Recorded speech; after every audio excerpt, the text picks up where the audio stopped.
Başkətimizin Dağaltı kəndinin böyük ziyalısı,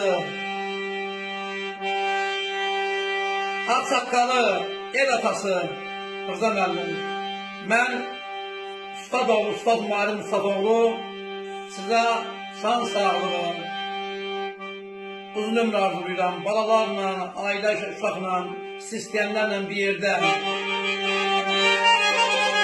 yüz yaşasınız həmişə.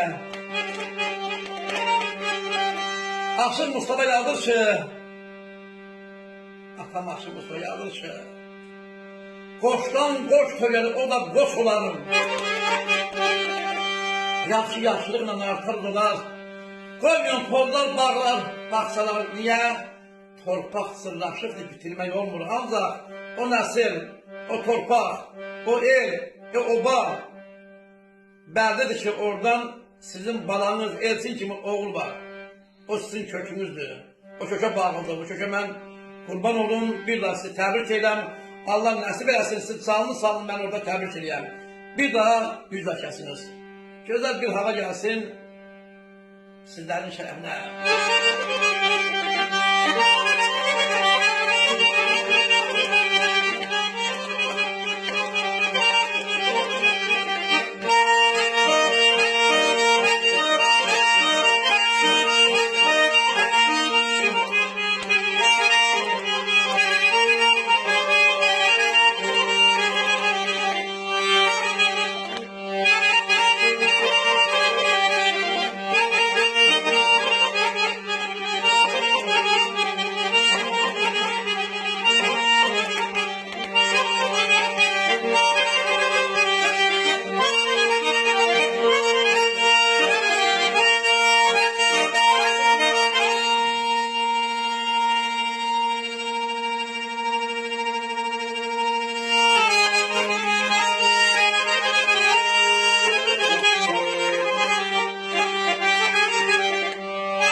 Ya qoşqal olasan, ya da şah dağı.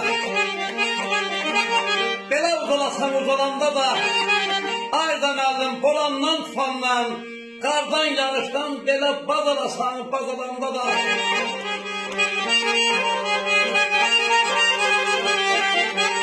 Gəl bu xanım, dağla təpə gülməyə, qaya parsanız baş dökülməyə, başa qar yağsa da bel bükülməyə. Belə qoralasan, qoralanma da Allah sizə bir daha uzun ömür, can sağlığı, 100 yaşayın.